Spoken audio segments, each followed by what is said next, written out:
Hey y'all, Gary Calger up here at the Shinn Cemetery up here on top of the hill over here at Shinnston. I'm still working on it, cleaning it up, trying to get some help come up here. Mark Sutherland said he could spare a guy come up here and help me get it cleaned up. But I've got over 200 graves now. I've been marking them with these little markers, and they're all over the place. We need to get people up here with rakes. Please don't tell me to set a date because I can't, because of my health. And plus, I take care of my wife during the day and stuff, and I can get away when I know it's safe too, where she can able to handle stuff herself. But I just want to show you, I got the front part, some of the big trees cut up. I burned my chainsaw up. It'd be nice if somebody could come up here with a chainsaw on their own. I don't need to be up here to have this done. You can see what needs to be cut up in small hunks to throw over the hill for firewood if anybody wants it. But a lot of the graves here, I found more today. I found 6 more graves out here. I'm out here with my own equipment, donate my own time through the week. I know a lot of you can't work through the week, but hey, there's weekends. I don't have to be here.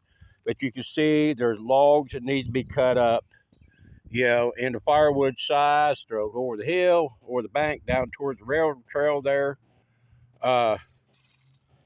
So there's a lot of different things here, but I did get a good laugh while I was up here. I don't know when it happened, but it grew. They grew into the tree. They grew into the tree. 2 pair of kitchen forks growed into the tree right there.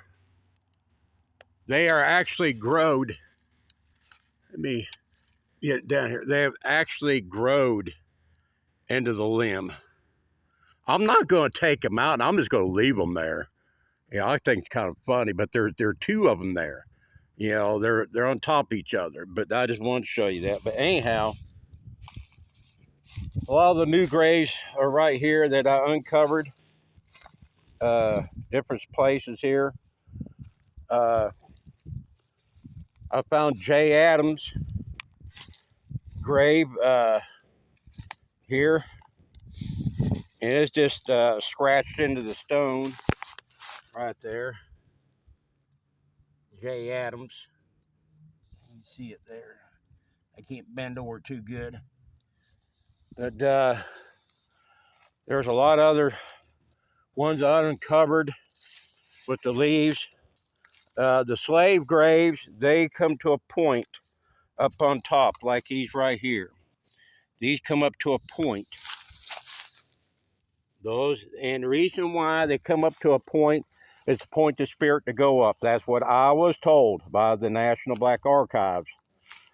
I got a hold of them. They told me what to look for. There's quite a few of them up here. Some more here. Comes up to a point.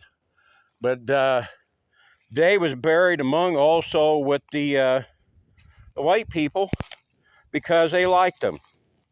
They took care of each other during hard times and stuff. A lot of these stones here, through here.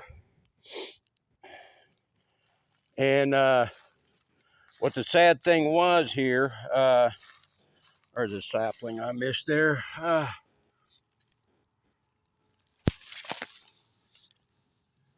1873 is the date on that one.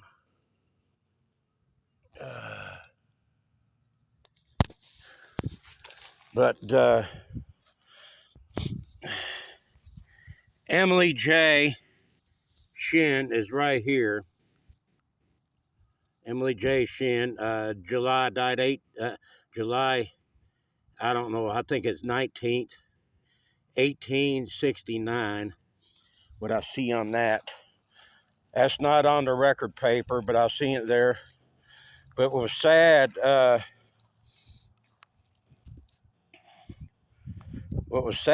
one right here, this is Mary Shinn's grave right here. This is Mary Shinn's right here. I wish I had a way to really show you the better look of that and everything.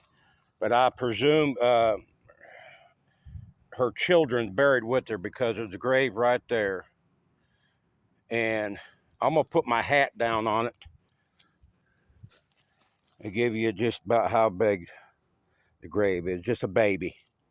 Just a baby there. No name, no name there. But these graves go all out through here. All out through here and down around here on the side here. I've been finding them. Blowing the leaves away, picking up limbs. I just need a lot of help getting this done. This is our history. I'm an old man. I can't do this by myself. I just need a lot of help up here. It's like I said, I call widow makers. I cut a couple of them down over there.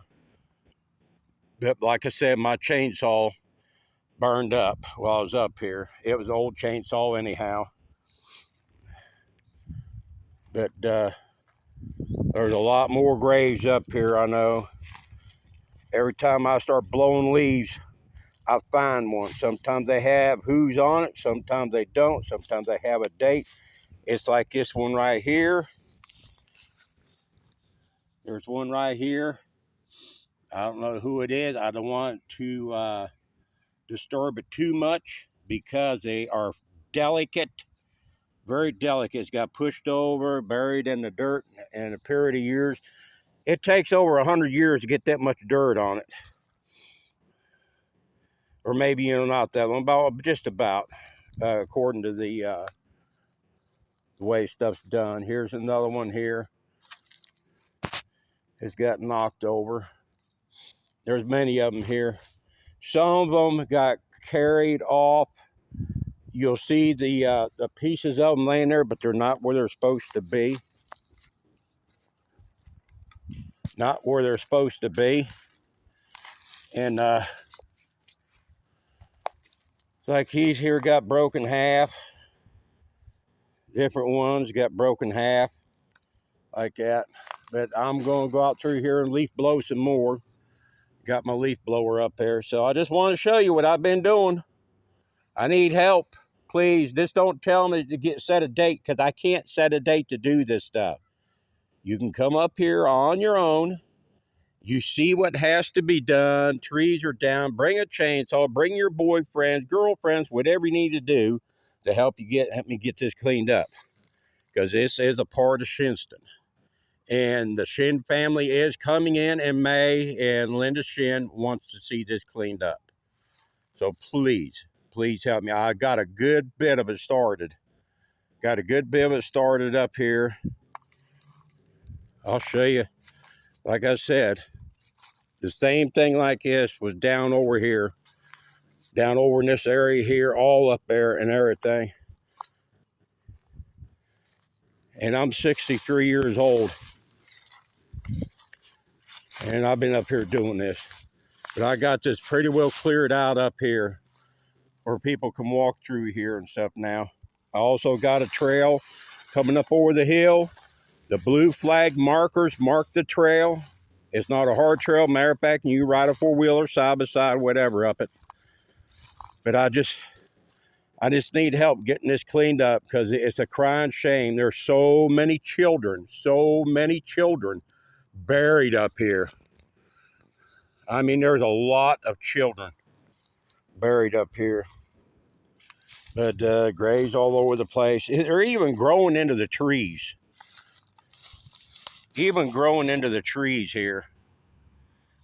I got one over here where the tree toppled and it pulled the stone up and actually got the name on the stone, and it's embedded in the tree trunk.